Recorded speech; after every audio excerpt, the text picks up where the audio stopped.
नमस्कार. पब्लिक पुराणमध्ये आपलं स्वागत. मुंबई महानगरपालिकेचे निकाल अखेर लागले आहेत. 7 वर्षांच्या विलंबाने निवडणूक झाली आणि आज निकालही लागले. मुंबईबरोबरच MMR क्षेत्रातल्या बाकी महानगरपालिकांचेही निकाल लागले आहेत. महाराष्ट्रातल्या एकूण 29 महानगरपालिकांनी कौल दिलेला आहे. हा कौल आहे भारतीय जनता पक्षाला आणि हा कौल आहे भारतीय जनता पक्षाचे नेते देवेंद्र फडणवीस यांनी राबवलेल्या विकास पर्वाला. महाराष्ट्रात सर्व महानगरपालिकांच्या निवडणुका एकत्र होण्याची ही पहिलीच वेळ आहे. त्यामुळे असं यश भारतीय जनता पक्षाला जे मिळालेलं आहे ते एकत्रित निवडणुकांचा परिणाम तर आहेतच, शिवाय त्यांनी राबवलेल्या वेगवेगळ्या योजनांवर जनतेने उठवलेली मोहोर आहे. विकास हा कसा असावा, तो सर्वसमावेशक असावा का, याचा भारतीय जनता पक्षाने विचार करायची निश्चित गरज आहे. विकास म्हणजे कोस्टल रोड तर आहेच, विकास म्हणजे मेट्रो तर आहेच, पण विकास म्हणजे कुपोषणमुक्त बालकही आहेत, विकास म्हणजे आरोग्य सेवेत झालेली वाढही आहे. या सर्व अपेक्षा भारतीय जनता पक्ष आणि भारतीय जनता पक्षाचे नेते देवेंद्र फडणवीस पूर्ण करतील अशी अपेक्षा आहे. अपेक्षा व्यक्त करतानाच त्यांनी मिळालेल्या यशाचा देखील थोडासा आढावा घ्यायची गरज आहे. गेल्या काही वर्षात 2014पासून, खरं तर 2012पासून देवेंद्र फडणवीस महाराष्ट्राच्या राजकारणाच्या केंद्रस्थानी राहिलेले आहेत. भारतीय जनता पक्षाचे प्रदेशाध्यक्ष झाल्यानंतर देवेंद्र फडणवीस हे नागपूरपुरतं मर्यादित असलेलं नेतृत्व त्यांच्या कर्तृत्वाने महाराष्ट्राच्या पटलावर हळूहळू मोठं होऊ लागलं. या नेतृत्वाला शह देण्यासाठी, या नेतृत्वाला नामोहरम करण्यासाठी 2014 साली त्यांना मुख्यमंत्रीपद मिळाल्यानंतर अनेकविध प्रयत्न झाले. विविध समाज गटांनी केलेली आंदोलनं, त्या आंदोलनांना मिळालेली फूस, त्या आंदोलनांच्या निमित्ताने काही गोष्टींवर केलेली टीका, अशी सगळी वेगवेगळ्या प्रकारची आयुधं फडणवीस यांच्या विरोधात वापरली गेली. ते सार्वजनिक जीवनात आहेत. सार्वजनिक जीवनातल्या कोणत्याही नेत्यावर टीका ही होतच असते आणि त्या टीकेतून मार्ग काढण्याचं कर्तव्य त्या नेत्याला पार पाडावं लागतं. जो नेता हा मार्ग उत्तम रीतीने शोधू शकतो तो यशस्वी होतो. आज फडणवीस यशस्वी झाली आहेत असं म्हणता येणार आहे. 2014 साली मुख्यमंत्रीपदी त्यांची निवड झाली तेव्हाच काहीसे नाराजीचे स्वर उमटले होते. त्यातला मुख्य नाराजीचा स्वर अर्थातच भारतीय जनता पक्षाचे त्या काळचे अतिशय महत्त्वाचे नेते एकनाथ खडसे यांचा होता. खडसे यांची कारकीर्द मोठी होती, अभ्यास दांडगा होता, ते बहुजन समाजातले होते, त्यामुळे मुख्यमंत्रीपद त्यांना मिळणं हे त्यांच्या दृष्टीने आणि अनेकांच्या दृष्टीने उचित होतं. गोपीनाथ मुंडे या जगात राहिले नव्हते, त्यांचा दुर्दैवी मृत्यू झाला होता. नितीन गडकरी यांनी आपण दिल्लीच्याच राजकारणात रमणार हे जाहीर केलं होतं. मात्र खडसे यांचा दावा डावलला गेला. खरं तर खडसे यांनी तो फार शक्तीनिशी पुढेही केला नव्हता, उगाच नाथाभाऊंवर अन्याय नको. त्यावेळेला तरुण नेता प्रदेशाध्यक्ष म्हणून निवडणूक उत्तम रीतीने हाताळू शकतो म्हणून नरेंद्र मोदी यांनी देवेंद्र फडणवीसांची निवड केली. दिल्लीत नरेंद्र, मुंबईत देवेंद्र अशा प्रकारचं सूत्र तेव्हा चर्चेत आलं. ते यशस्वी पण ठरलं. 14 साली ते जसे जसे यशस्वी होत गेले तसतसं त्यांना विरोध करणाऱ्यांची संख्या वाढत गेली. त्या विरोध करणाऱ्यांमध्ये राष्ट्रवादी काँग्रेसचे, एकसंघ राष्ट्रवादी काँग्रेसचे नेते, ज्यांना महाराष्ट्र खडानखडा पाठ आहे, त्या शरद पवारांचाही हात होता अशी चर्चा बऱ्याच वेळेला रंगायची. आंदोलनं झाली, मोर्चे निघाले, पण फडणवीसांनी त्याचं वाईट वाटून न घेता मराठा समाजाचे प्रश्न खऱ्या अर्थाने सोडवायचा प्रयत्न केला. त्यांनी जे मराठा समाजाला आरक्षण दिलं ते न्यायालयात टिकलं नाही, त्याचे अजूनही कोर्ट कचे सुरू आहेत. नंतर पुन्हा त्यांनी OBC समाजालाही बरोबर घेण्याचा प्रयत्न केला आणि समाजाच्या सर्वांगीण प्रगतीसाठी आपण काम करतो हे दाखवायचा एक प्रामाणिक प्रयत्न केला असं म्हणता येईल. 2019 साली पुन्हा निवडणुका आल्या. या निवडणुकीमध्ये फडणवीस यांच्या नेतृत्वात पक्षाच्या काही जागा कमी तर झाल्या, पण क्रमांक 1चा अव्वल पक्ष भारतीय जनता पक्षच ठरला. निवडणूकपूर्व युती तोडून त्यावेळेला शिवसेनेनी वेगळी मागणी केली.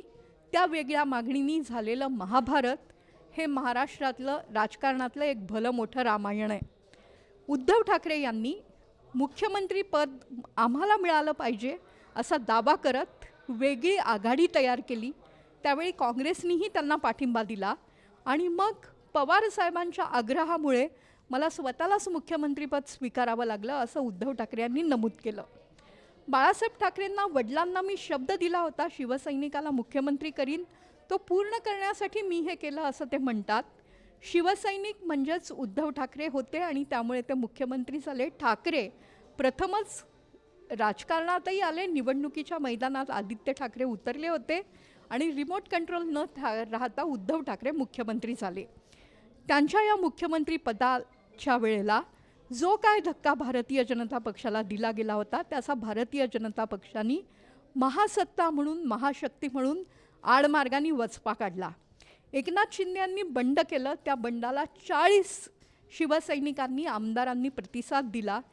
ते बंड खरोखर एकनाथ शिंदे यांच्या कर्तृत्वामुळे होतं, त्यांच्या संपर्कामुळे होतं, त्यांच्या लोकांना मदत करण्याच्या वृत्तीमुळे होतं. पण भारतीय जनता पक्षाचा आशीर्वाद नसता तर ते बंड यशस्वी होऊ शकलं नसतं. देवेंद्र फडणवीस विरोधी पक्षाच्या बाकावर जेव्हा फेकले गेले होते तेव्हाही राज्यातल्या अत्यंत महत्त्वाच्या बाबींवर ते प्रकाश टाकत होते. मनसुख हिरेन नावाचा एक व्यक्ती अचानक कसा काय गेला आणि ठाण्याच्या खाडीत कसा सापडला याच्यावरून त्यांनी वादळ पण उठवलं होतं. कोणाच्याही लक्षात न येता सरकार वेगळ्या पक्षाचं असताना नाकावर तुरी देऊन एकनाथ शिंदे वेगळे निघाले. त्यांनी बंडाचा झेंडा फडकवला, तो यशस्वी झाला. ते बंड फडणवीसांनी एक साधारणतः घडवून आणलं होतं असं म्हणतात. त्यानंतर मी सत्तेच्या बाहेर राहीन अशी भूमिका घेतल्यानंतरही जेव्हा श्रेष्ठींनी आदेश दिला तेव्हा उपमुख्यमंत्रीपद फडणवीस यांनी स्वीकारलं. नंतर त्यांनी पक्षश्रेष्ठींचा निर्णय बरोबर होता अशी कबुलीही दिली. मला पक्ष म्हणेल ते मी करेन हेही आवर्जून सांगितलं आणि पुन्हा झालेल्या निवडणुकांमध्ये लोकसभेत अपयश आलं तरी पुन्हा एकदा नेतृत्व करत विधानसभेमध्ये यश मिळवून दिलं. त्या विधानसभेत भारतीय जनता पक्षाला यश मिळालेलं आकडा मोठा होता, त्यामुळे ते पुन्हा मुख्यमंत्री झाले. त्यानंतरची त्यांची पहिली लिटमस टेस्ट नगरपरिषदांमध्ये झाली आणि आज लागलेल्या महानगरपालिकांच्या निकालात होती आहे. सत्ताधारी पक्षाला जिंकणं सोपं असतं, यंत्रणा असते. त्यामुळे फडणवीसांना मिळालेलं यश हे खरं तर एक्सपेक्टेड होतं असं म्हणता येईल, पण तसं आपण म्हणत नाही. असं कारण एकच आहे, कारण मुंबईत कोणाची या गोष्टीला त्यांनी दिलेलं उत्तर. या मुंबईत मराठी माणसाचा स्वर आम्ही आहोत, मराठी माणूस हा आमचा आहे, मराठी माणूस ही आमची मक्तेदारी आहे असं सांगणाऱ्या उद्धव ठाकरेंना, उद्धव ठाकरेंच्या पक्षाला काहीसं छोटं ठरवत फडणवीसांनी यश मिळवलं आहे. खरं तर भारतीय जनता पक्षाने 100 गाठायला हवी होती, 100 नगरसेवक निवडून यायला हवे होते. ते का आले नाहीत, आकडा का अडकला, त्यामागे भाजपतल्या काय अंतर्गत घडामोडी आहे हेही आपण पब्लिक पुराणमध्ये सांगणार आहोत. पण 1-2 दिवसांनी फडणवीस यांनी जे काही यश मिळवलं ते यश आणि त्यासाठी त्यांनी घेतलेली भूमिका हा आजच्या पब्लिक पुराणचा मुख्य उद्देश आहे. या राज्यामध्ये कोणीही येऊन वाटेल तशी गुंतवणूक करू नये हे अतिशय महत्त्वाचं स्टेटमेंट या निवडणुकीदरम्यान महाराष्ट्र नवनिर्माण सेनेचे अध्यक्ष राज ठाकरे यांनी केलं. ती गोष्ट निवडणूक पलटवणारी होती. त्याला दुसऱ्या दिवशी दिलेलं फडणवीस यांचं उत्तर हे अतिशय महत्त्वाचं आहे. रोजगार निर्मिती व्हायची असेल तर गुंतवणूकदार यावे लागतील. गुंतवणूकदारांना पारदर्शी पद्धतीने इथे येण्याची परवानगी दिली जाईल.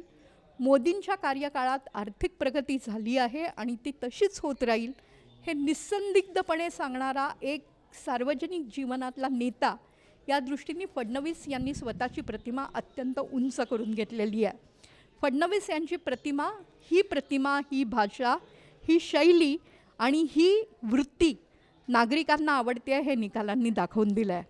फडणवीस या संपूर्ण प्रचारात 10 दिवसात अत्यंत तडफेनी प्रत्येक गावाचा दौरा करत होते, महानगरपालिकेत भाषण देत होते, मुलाखती देत होते, सेलिब्रिटीजशी बोलत होते आणि हे सगळं करत असताना फडणवीसांनी स्वतःची भाषा बदलली होती.